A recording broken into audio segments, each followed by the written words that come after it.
ज़्यादा पैसे कमाने चाहेंगे? तो उसने कहा ऐसा हो सकता है? मैंने कहा हाँ हाँ बिल्कुल हो सकता है। बोला कैसे? मेरे पास कुछ भी नहीं था क्योंकि मैं तो सिर्फ सिंपल लंच करने गया था।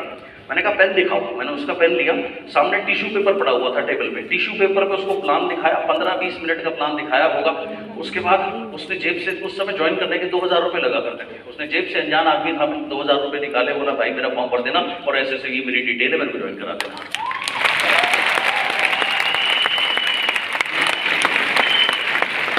ये जो मैंने आपको अभी पेचेक दिखाया था, 17,000 रुपये का पेचेक जब आया था, उस दौरान क्या होता था, इलेक्ट्रॉनिक ट्रांसफर नहीं होते थे, तो कंपनी आपको चेक के रूप में कोरियर से चेक आपके घर में भेजती थी, आप बैंक में जाते थे, चेक जमा करते थे, 2 दिन बाद आपकी पेमेंट आती थी, ये सिस्टम था।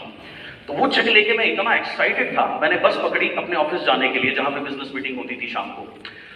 जैसे ही मैं बस में बैठा, मेरे बगल में एक व्यक्ति बैठा हुआ था, तो मैंने उससे पूछा, मैंने कहा भाई आप क्या करते हैं? उसने कहा मैं गवर्नमेंट जॉब करता हूँ। मैंने कहा कुछ और करना चाहोगे? वो पहले ही जिंदगी से परेशान था, उसने कहा मैं कुछ नहीं करना चाहूंगा, ऐसे करके सोया हुआ। मैंने कहा कोई बात नहीं, कोई दिक्कत नहीं, आप सो आराम से। थोड़ी देर बाद वो उतर गया, एक नया लड़का आकर के बैठा, उससे मैंने पूछा, मैंने कहा भाई आप क्या करते हो? उसने कहा दयाल सिंह कॉलेज से मैं बीए कर रहा हूँ। मैंने कहा पढ़ाई के साथ साथ में पार्ट टाइम काम करके फुल टाइम से ज्यादा ही अपने प्रोफेसर ज्यादा पैसे कमाने चाहोगे? उसने कहा क्या क्या डिपेंड करता है, अगर पैसे अच्छे होंगे तो जरूर। मैंने चेक निकाल के दिया, मैंने कहा इतने? बोला इतने में तो मैं कुछ भी कर जाऊंगा।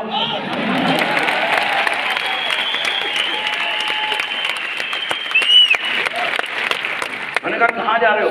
कह रहे चाचा से मिलने जा रहा हूँ। तो मैंने कहा अगले स्टॉप पे मेरे ऑफिस का स्टॉप है, वहां उतर जाना, मेरे साथ चलो, वहां बताएंगे ये पैसे कैसे आते हैं। उसने कहा चाचा वाचा को बाद में देखेंगे, चलो जहां भी आप ले जा रहे हो।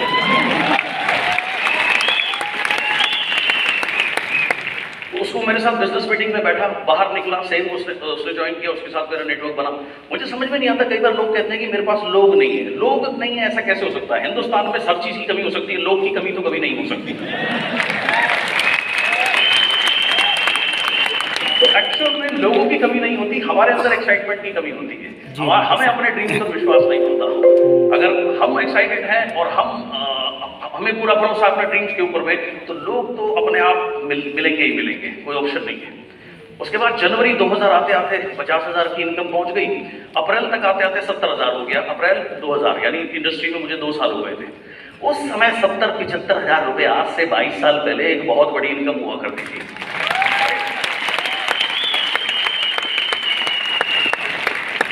तो मुझे ऐसा लगा यार अब मेरी लाइफ बिल्कुल सेट हो गई, बढ़िया पैसे आ रहे हैं, कार भी है, फॉरेन ट्रिप भी है, ट्रेनिंग में भी मजा आ रहा है, लोग इज्जत भी कर रहे हैं। आहा, जिंदगी इससे अच्छी नहीं हो सकती, और अब सारी जिंदगी ऐसे ही मजा आएगा। लेकिन लाइफ ना कभी ऐसे चलती नहीं है, लाइफ रोलर कोस्टर की तरीके से होती है। जैसे आप ईसीजी वाली मशीन देखते हो ना, ऐसे ऐसे ऐसे। तो चैलेंजेस लाइफ में आते रहते हैं। चैलेंज क्या आया? मई 2000 में इंडिया में बाइनरी कंपनी का आगमन हुआ, 2 टांग वाले, राइट? हाँ, 2 टांग वाली कंपनियों का आगमन हुआ। अच्छा, ये 2 टांग वाली जब कंपनी आई, ये क्या कहती थी? हमारे पास प्रोडक्ट नहीं है। और लोग बड़े खुश होते थे, प्रोडक्ट नहीं, अच्छा प्रोडक्ट का जिक्र ही नहीं, वहां प्रोडक्ट का जिक्र ही नहीं है, पैसे डॉलर में मिलेंगे, वीकली पैसे मिलेंगे। सारे के सारे लालच में वो 2 टांग वाली कंपनी में घुसने लग गए, राइट? अब उन्हें ये नहीं पता था कि ये ऊपरी चीज है, ऊपरी ही दिखावा है। लेकिन जो भी, इससे हुआ क्या? इससे हुआ ये कि मेरी टीम में उस समय 14 फुल टाइम लीडर्स थे, उसमें से 12 लोग ये 2 टांग वाली कंपनी में चले गए। एक सामने बैठे हैं। Very good sir, very good. ऐसा ही बोलना चाहिए, सही है।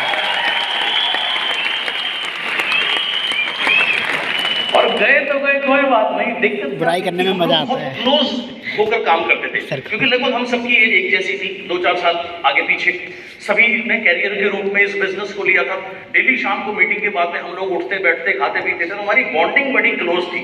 अब वो क्लोज बॉन्डिंग में से जब 12 लोग चले गए, वो मेरा मामा भी चला गया।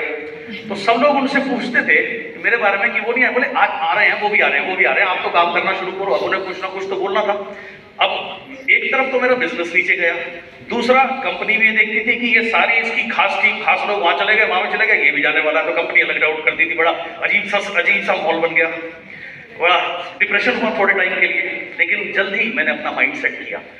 माइंड सेट क्या किया? मैंने एक कहानी पढ़ी, उस कहानी ने मुझे बहुत टच किया। कहानी क्या थी? एक बहुत मशहूर पेंटर थे, M.F. हुसैन साहब की तरह। उन्होंने, उनकी जितनी भी जिंदगी में पेंटिंग्स उन्होंने बनाई थी, उसकी एक एग्जीबिशन लगी थी। उस एग्जीबिशन में शॉर्ट सर्किट हो गया, जिसकी वजह से उनकी सारी पेंटिंग्स जल गई। जब सारी पेंटिंग जल गई, लोग बाहर खड़े हुए आग बुझाने की कोशिश कर रहे थे, फायर ब्रिगेड आई हुई थी, लेकिन आग बहुत भीषण थी, उसमें बचना बुझाना कुछ नहीं था। तो वो खड़े हुए मुस्कुरा रहे थे। तो कुछ लोगों ने सोचा इनका दिमाग हिल गया, क्योंकि इनकी सारी पेंटिंग से सारी जिंदगी की जो मेहनत थी वो खराब हो गई। तो कुछ लोग डॉक्टर को फोन करने लगे। तो उन्होंने कहा घबराओ नहीं, मैं बिल्कुल ठीक हूं, मैं इसलिए मुस्कुरा रहा हूं कि जितना मैंने काम किया था वो सब चला गया। अब मेरे पास, अगर मेरे पास वाकई टैलेंट है, तो मैंने एक बार ये पेंटिंग बनाई थी, आज मेरे पास उससे ज्यादा एक्सपीरियंस है, तो मैं अगर दोबारा बनाऊंगा तो इसको बेहतर बना सकता हूं, तो पहले से बेहतर काम करता हूं।